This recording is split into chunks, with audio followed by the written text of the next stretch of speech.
dalam 5 tahun terakhir ini, kelompok-kelompok Islam seolah menjadi terasing di negerinya sendiri. Itu yang dia rasakan. Berapa ulama yang berjuang mendirikan republik ini? Indonesia 80% penduduknya umat Islam. Tidak pernah meminta 80% hasil sumber daya alam yang dikuasai negara untuk umat Islam. Gak ada yang minta. Ada gak yang minta? 80% umat Islam penduduk Indonesia tidak pernah meminta 80% APBN untuk umat Islam. Gak ada yang diminta. Sederhana permintaan umat Islam. Dia mau berdialog sama Tuhannya. Dia mengingatkan umatnya akan kebaikan yang tidak hanya mengajarkan doa makan dan doa minum, tapi juga cara memilih pemimpin. Itu kira-kira. Inilah ketegangan-ketegangan. Ketika agamanya dinistakan, kok susah sekali ini membawa ke proses hukum. Muncullah demo berjilid-jilid yang kemudian berujung ulamanya tidak bisa pulang. Belum lagi penghujung, kemudian ada agama yang diperhadapkan sebagai musuh besar Pancasila. Nah, ini yang menarik menurut saya. Saya ini Islam, tapi bukan pengetahuan Islamnya seperti Ustadz Ali Muhtar Ngabalin dan Abu Bakar, Ustadz Abu Bakar, tapi dengan segala awam saya terhadap Islam. Ketika saya ditanya Pancasila itu di mana dalam kehidupan saya, maka saya akan mengatakan bahwa ketika saya lahir, orang tua saya itu membisikkan Pancasila di telinga saya. Cuma bahasanya bukan seperti yang tertulis dalam Undang-Undang Dasar itu. Dia membahasakan Allahu Akbar, Allahu Akbar, Asyhadu an la ilaha illallah, Asyhadu anna Muhammadar Rasulullah. Apa yang saya dengar di situ? Ketuhanan yang Maha Esa. Hayya 'alas shalah. Apa yang saya dengar di situ? Mari kita bersatu sama-sama, karena kita akan mendirikan sholat. Dan Al-Ankabut mengatakan sholat itu mencegah kamu dari perbuatan keji dan mungkar. Ada kemanusiaan yang adil dan beradab. Saya dengar di situ.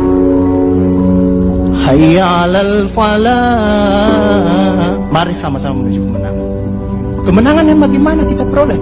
Kerakyatan yang dipimpin oleh hikmat kebijaksanaan dalam permusyawaratan perwakilan. Kemenangan yang bagaimana? Keadilan sosial bagi seluruh rakyat Indonesia. Itulah kemenangan yang kita tuju. Kita kembali lagi takbir. Allahu Akbar, Allahu Akbar, la ilaha illallah. Kita ulang lagi. Dan Pancasila yang kita tiupkan itu 5 kali sehari, belum selesai di sini, selesai bunyi terus. Ya kan Ustadz kan? Belum selesai di daerah sini, selesai bunyi bertalu-talu terus. Seluruh dunia bertalu-talu. Inilah Islam yang kemudian sekarang dalam kelompok ini Ustadz Ali Muhtar Ngabalin, saya banyak belajar dari beliau.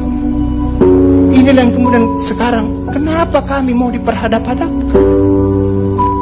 Kenapa kami ada yang menjalankan keyakinannya ketika dia celananya cingkrang, radikal,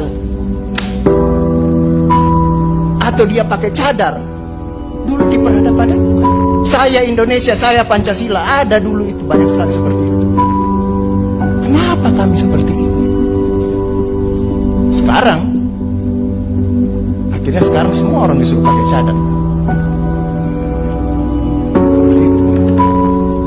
Inilah kemudian rentetan yang membuat istilah tadi Ustadz Abu Bakar, kok paranoid sekali dengan undang-undang HIP ini. Ada luka. Ada luka yang tadinya sudah mulai mengering, dilupakan. Tapi tiba-tiba ini kemudian dikhawatirkan, jangan sampai Pancasila ini mau dipakai sebagai instrumen untuk membibirkan kelompok Islam dan kelompok ini. Apalagi kalau kita baca RUHP itu, memegang kekuasaan pembinaan ideologi Pancasila ada sama presiden. Saya juga baca-baca sekilas tadi. Kok di situ ditulis pendidikan nasional menurut undang-undang ini itu berubah. Tujuan pendidikan nasional oleh Undang-Undang Dasar mengatakan bahwa beriman, bertakwa, berakhlak mulia.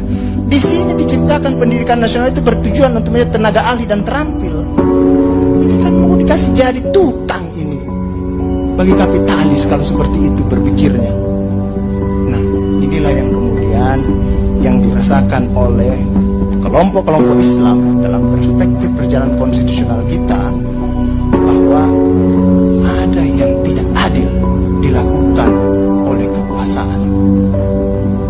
Kelompok Islam selama ini tadi yang saya katakan tidak pernah meminta apa-apa. Paling jauh kelompok-kelompok Islam mungkin dapat honor dari negara, itu pun tidak dipakai untuk foya, dikembalikan lagi untuk membantu negara menghidupkan santri-santri, mencerdaskan kehidupan bangsa, menciptakan manusia-manusia yang beriman, bertakwa dan akhlak mulia, yang sebenarnya tugas pemerintah itu dikembalikan lagi seperti itu.